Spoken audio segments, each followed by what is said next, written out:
PM Modi आज वाराणसी के 10,000 से ज्यादा बूथ कार्यकर्ताओं से करेंगे संवाद। सुबह 11 बजे नमो ऐप के जरिए कार्यकर्ताओं को देंगे जीत का मंत्र।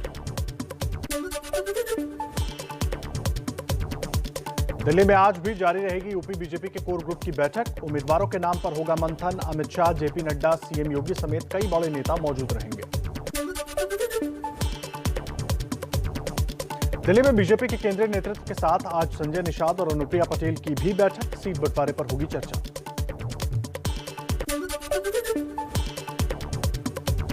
यूपी में अकेले चुनाव लड़ेगी नीतीश कुमार की पार्टी जेडीयू। कितनी सीटों पर लड़ेंगे इसका फैसला आज लखनऊ में पार्टी की बैठक में होगा। बीजेपी से निकाले गए उत्तराखंड के पूर्व मंत्री हरक सिंह रावत आज कांग्रेस में हो सकते हैं शामिल। एबीपी न्यूज से बोले, निस्वार्थ भाव से कांग्रेस को जिताने का करूंगा काम। अब लक्ष्य है सरकार बनाना। कांग्रेस महासचिव प्रियंका गांधी आज शाम 4 बजे सोशल मीडिया के जरिए रहेंगी लाइव। कार्यक्रम का नाम रखा गया है प्रियंका के साथ लाइव। आजाद समाज पार्टी के अध्यक्ष चंद्रशेखर आज अपनी आगे की रणनीति का करेंगे खुलासा। एसपी से गठबंधन न होने के बाद अकेले चुनाव लड़ सकते हैं।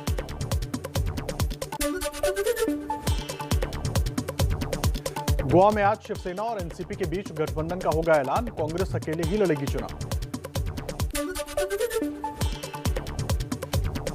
लखीमपुर हिंसा के आरोपी आशीष मिश्रा की जमानत अर्जी पर आज फिर सुनवाई। हिंसा के आरोप में जेल में बंद है केंद्रीय गृह राज्य मंत्री अजय मिश्रा टेनी का बेटा। महाराष्ट्र के पूर्व गृह मंत्री अनिल देशमुख की डिफॉल्ट जमानत याचिका पर आज आएगा फैसला। मनी लॉन्ड्रिंग केस में जेल में बंद है देशमुख।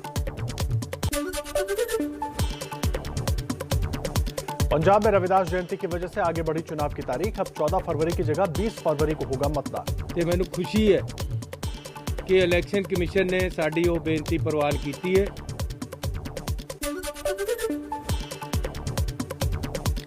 पंजाब के सीएम चन्नी और प्रदेश अध्यक्ष नवजोत सिंह सिद्धू ने चुनाव आयोग के फैसले का स्वागत किया। कहा, पंजाब के लोगों की मांग मानने के लिए इसी का शुक्रिया।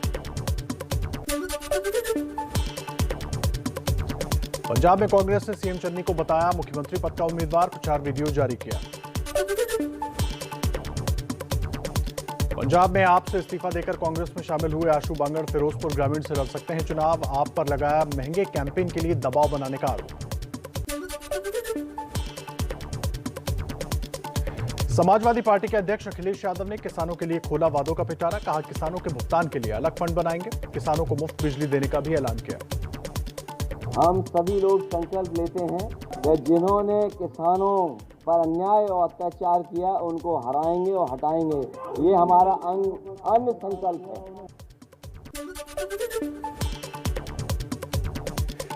किसानों से किए अखिलेश यादव के अन्य संकल्प पर बीजेपी का पलटवार। सीएम योगी बोले, आतंकियों का हाथ थामने वाले अन्न हाथ में लेकर नाटक कर रहे हैं।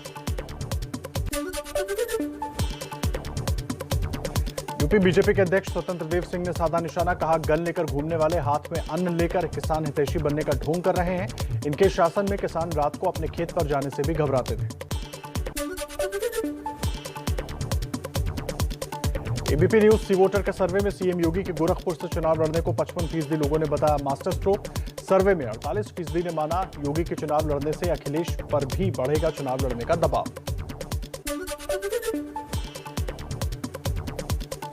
किसान नेता नरेश टिकैत से मिले केंद्रीय मंत्री संजीव बालियान। नरेश टिकैत बोले, एसपी आरएलडी को समर्थन नहीं दिया। अगर फैसला करेंगे तो ऐलान कर देंगे। किसी भी पार्टी को कोई समर्थन नहीं है। गुजरात के सूरत में बीजेपी समर्थक साड़ी व्यापारियों का ऐलान। पूर्वी और पश्चिमी यूपी में महिलाओं को मुफ्त में बांटने के लिए 1 लाख साड़ी भेजेंगे। पीएम मोदी और सीएम योगी की तस्वीर वाली साड़ी तैयार। यूपी के एआईएमआईएम उम्मीदवारों की दूसरी लिस्ट जारी। साहिबाबाद से पंडित मनमोहन झा को टिकट दिया। इंतजार अंसारी को मुजफ्फरनगर सदर से टिकट।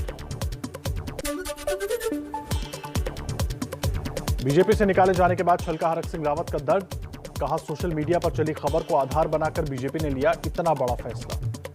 पता नहीं कौन लोग ऐसे थे जो जानबूझ के इस तरह फर्जी समाचार सोशल मीडिया में चलाते थे। मैंने नहीं पार्टी छोड़ी, मैंने नहीं अमित शाह को धोखा दिया, उन्होंने मुझे धोखा दिया। हरक सिंह रावत के बयान पर उत्तराखंड के सीएम पुष्कर सिंह धामी का जवाब। बोले पार्टी से अपने और परिवार के लिए टिकट की मांग कर रहे थे हरक सिंह। वो अपने समेत अपने परिवार के लिए और अन्य लोगों के लिए पार्टी पर दबाव कर रहे थे, तो इसलिए पार्टी ने निर्णय लिया। एबीपी न्यूज के नंबर 1 शो घोषणा पत्र में बोले कांग्रेस नेता हरीश रावत, बीजेपी से निकाले गए हरक सिंह को कांग्रेस में आने से पहले करना होगा पश्चाताप। जब आप कोई गलत काम करते हैं तो उसके लिए प्रायश्चित भी होना चाहिए।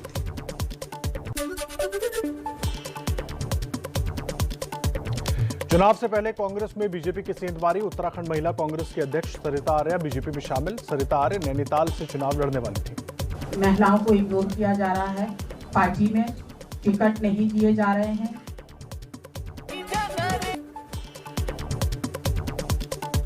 शिवसेना नेता संजय राउत बोले, गोवा में बीजेपी दिवंगत नेता मनोहर पर्रिकर के परिवार का अपमान कर रही है। पर्रिकर के बेटे उत्पल को नहीं दे रही है टिकट। उत्पल पर्रिकर उनका बेटा है, जिसको उस प्रकार से अपमानित किया गया है, वो भी ठीक नहीं है।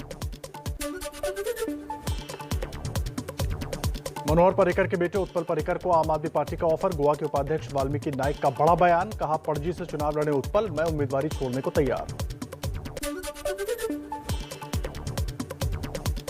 पीएम मोदी पर दिया आपत्तिजनक बयान पर महाराष्ट्र कांग्रेस अध्यक्ष नाना पटोले की सफाई। कहा, मैं एक लोकल गुंडे को मारने की बात कर रहा था, पीएम को नहीं। मी त्या गावगुंड मोदीच्या बद्दल बोललो, देशाचे प्रधानमंत्री नरेंद्र मोदी याबद्दल नाही बोललो।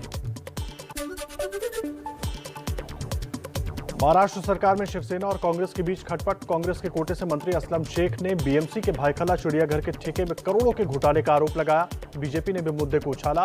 बीएमसी में शिवसेना का शासन है। महाराष्ट्र में हत्या के केस में बीजेपी विधायक नितेश राणे की फिलहाल गिरफ्तारी नहीं होगी। बॉम्बे हाईकोर्ट ने 27 जनवरी तक गिरफ्तारी पर रोक लगाई।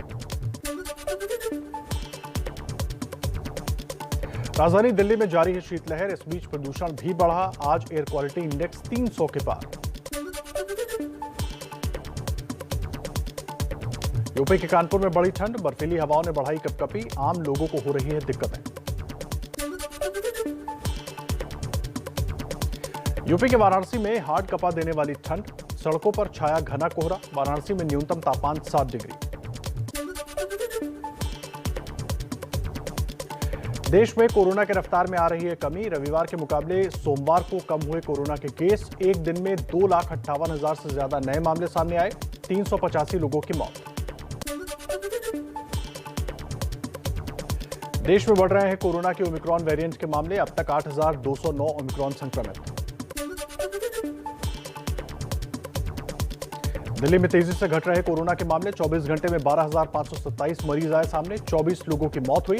संक्रमण दर घटकर 27.99% हुई। हरियाणा के स्वास्थ्य मंत्री अनिल विज बोले, दिल्ली से आने वाले लोगों की वजह से हरियाणा में बढ़ा कोरोना। केजरीवाल का जवाब, आरोप लगाने वाले कूड़े में पैर नहीं रखूंगा। महाराष्ट्र कोविड टास्क फोर्स का दावा, मुंबई में कोरोना की तीसरी लहर अब कम होने के रास्ते पर, लेकिन दूसरी बीमारियों की वजह से बुजुर्गों की हो रही ज्यादा मौत। बच्चों के कोरोना वैक्सीनेशन में मुंबई पीछे। अब तक सिर्फ 16% बच्चों को लगी वैक्सीन की पहली डोज। महाराष्ट्र में अब तक 41% बच्चों का टीकाकरण। बच्चों के वैक्सीनेशन पर राहत की खबर। मार्च 12 से 14 साल तक के बच्चों को लग सकती है वैक्सीन। दी जा सकती है कोवैक्सीन की डोज। बिहार में जहरीली शराब कांड पर सियासत तेज। आरजेडी नेता भोला यादव ने नीतीश को बताया फेल्योर सीएम। तेजस्वी यादव को सत्ता सौंपने का दिया ऑफर। जीतन राम मांझी को सीएम नीतीश के विधायक ने दी चेतावनी। कहा, दिक्कत है तो छोड़ दीजिए गठबंधन। मांझी की पार्टी का पलटवार। आदरणीय मांझी जी को खुद भी नहीं पता रहता है कब क्या बोल रहे हैं। कभी भारतीय जनता पार्टी के नेताओं पर बोलते हैं, कभी मांझी जी पर बोलते हैं। टिप्पणी करने से बचिए, नहीं तो हैसियत तो आपको। बिहार के मंत्री जीवेश मिश्रा का जेडीयू के उपेंद्र कुशवाहा पर सरकार में खटपट बढ़ाने का आरोप। बीजेपी के कोटे से मंत्री हैं जीवेश मिश्रा। क्या जनता दल यूनाइटेड में आने के बाद उपेंद्र जी जनता दल यूनाइटेड के हो चुके हैं या नहीं? सरकार शांति से चल रही है, उसमें खलल उत्पन्न करना चाह रहे हैं।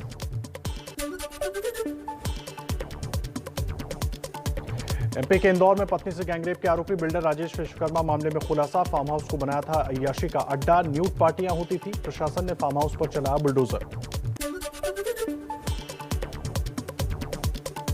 गैस अथॉरिटी ऑफ इंडिया यानी गेल घूसकांड में मार्केटिंग डायरेक्टर रंगनाथन की बड़ी मुश्किलें। रंगनाथन समेत 3 आरोपियों को सीबीआई की विशेष अदालत ने 6 दिन की सीबीआई रिमांड पर भेजा। मुंबई के बोरीवली में 3 करोड़ की ड्रग्स बरामद, 1 आरोपी गिरफ्तार। राजस्थान से ड्रग्स लाकर मुंबई में बेची जाती थी। दिल्ली की गाजीपुर मंडी में मिले विस्फोटक मामले में बड़ा खुलासा। आरडीएक्स और अमोनियम नाइट्रेट मिलने से पाकिस्तान की खुफिया एजेंसी आईएसआई पर शक। 3 दिन बाद भी पुलिस खाली हाथ। दावोस में वर्ल्ड इकोनॉमिक फोरम में पीएम मोदी का संबोधन। कहा, भारत ने वैक्सीन से करोड़ों लोगों की जान बचाई। भारत में निवेश के लिए उपयुक्त। भारतीयों में इनोवेशन की, एंटरप्रेन्योरशिप की जो स्पिरिट है, वो हमारे हर ग्लोबल पार्टनर को नई ऊर्जा दे सकती है। दिल्ली में परिवहन क्षेत्र में नए युग की शुरुआत। दिल्ली को मिली पहली electric bus. CM Arvind Kejriwal ने बस को दिखाई हरी झंडी।